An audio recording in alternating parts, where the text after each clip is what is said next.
Welcome to World at Work TV.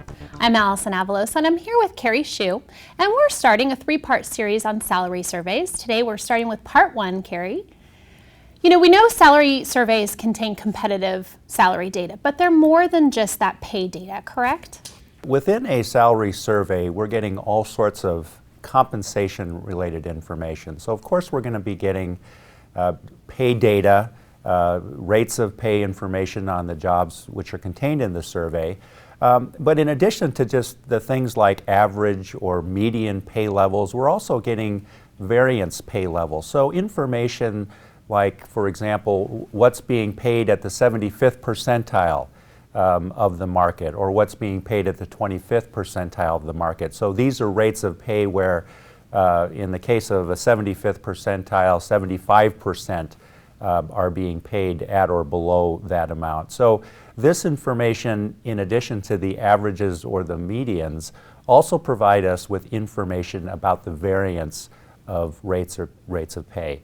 Then there's also other information. When we talk about base compensation, we also have incentive compensation. So short-term variable pay, such as incentives, bonuses. What are the target levels that organizations are paying?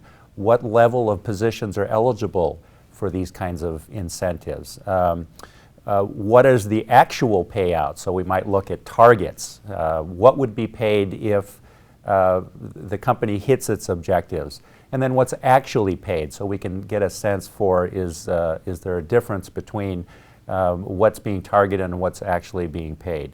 And then we have the whole area of long-term incentives, so stock, equity, to the extent that we can monetize those into salary amounts.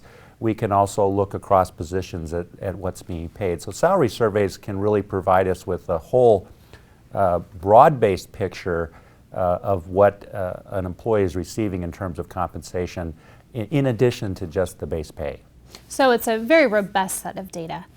Right. How can that data be used to maintain competitiveness over time for an organization? It's really important once we have that framework, and I think we'll probably mention time and time again throughout our series of how fundamental it is to have competitive pay information.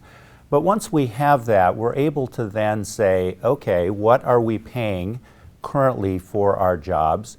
And then when we get a sense for, as we look at the data over time, how is it moving, we can then establish costs to say, okay, if we want to maintain competitiveness, the market has moved 3% by evidence of the survey data, we then have to move our data or our pay levels 3%. And of course, we can get very specific cost numbers, which is an important factor to determine how much the company can afford.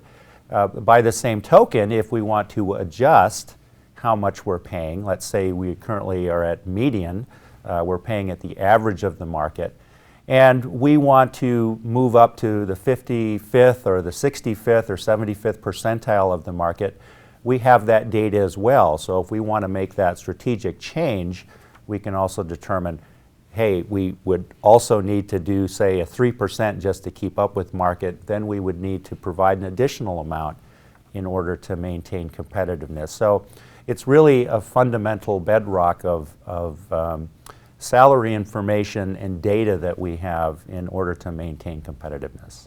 Are there any other uses for salary survey data? Sure. Many organizations use salary survey data as their primary method of job evaluation. So the market pricing method is actually now the most popular method of job evaluation, where companies are categorizing jobs and placing them into different grades simply based on their market rate. So rather than using things like knowledge or skills or abilities or other factors, they're simply looking at the market rate that's paid to set their levels. On the same token, many organizations, most organizations also use that data to develop salary structures, and so they develop the ranges, how wide should those ranges be, what's the midpoint differentials, all of the sort of care and feeding that goes on with salary structures, and then as we analyze market data through salary surveys over time, we can adjust those accordingly to maintain our competitive position. Thanks for that overview, Kerry. Join us for part 2, where we'll talk about some of the considerations for selecting surveys.